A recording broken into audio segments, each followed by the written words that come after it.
కేంద్ర మంత్రి రామ్మోహన్ నాయుడు దంపతులు కాలినడకన తిరుమలకు చేరుకున్నారు. కుమారుడు శివాన్ ఎర్రనాయుడు బుట్టు వెంట్రుకల మొక్కు సందర్భంగా సతీమణి శ్రావితో కలిసి శ్రీవారి దర్శనానికి వచ్చారు. అలిపిరి మెట్ల మార్గంలో ఉదయం 11 గంటలకు నడక ప్రారంభించిన రామ్మోహన్ నాయుడు దంపతులు మధ్యాహ్నం 2 గంటలకు కొండపైకి చేరుకున్నారు. సతీమణితో కలిసి 1000 మెట్లకు పైగా బొట్లు పెడుతూ రామ్మోహన్ నాయుడు కొండపైకి వచ్చారు. ఈ సందర్భంగా రామ్మోహన్ నాయుడు మాట్లాడుతూ నడకదారులు వెళ్లే భక్తులకు తీతీదే విస్తృత ఏర్పాట్లు చేసిందన్నారు. తిరుమలలోని సదుపాయాలే కూటమి ప్రభుత్వ పనులకు ఉదాహరణ అన్నారు. ఏపీలో సనాతన ధర్మ వ్యాప్తికి సంప్రదాయాల పరిరక్షణకు విశేష కృషి జరుగుతోందన్నారు. శ్రీవారిని రామ్మోహన్ నాయుడు కుటుంబ సభ్యులు సోమవారం దర్శించుకోనున్నారు. కలియుగ వెంకటేశ్వర స్వామి ఆలయానికి అలిపిరి నుంచి మెట్ల మీద నడుచుకుంటూ రావడం జరిగింది.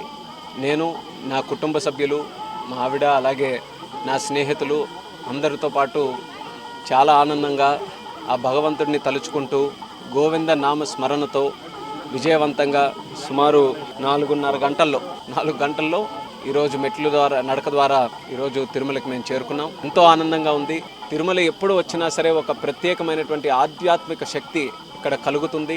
వెంకటేశ్వరి స్వామి తాలూకా అనుగ్రహం కానీ కరుణా కటాక్షం కానీ ఉంటుంది. అందుకనే ఎప్పటికప్పుడు ఎప్పుడు అవకాశం దక్కితే అప్పుడు విచ్చేసి వెంకటేశ్వర స్వామిని దర్శించుకోవడం ఒక ఆనవాయితీగా నిరంతరం కూడా మా కుటుంబంలో కొనసాగుతూనే వస్తుంది. నాన్నగారు ఎర్రనాయుడు గారు ఉన్నప్పటి నుంచి కూడా తరచూ మేము వస్తుండే వాళ్ళం. అలాగే ఈరోజు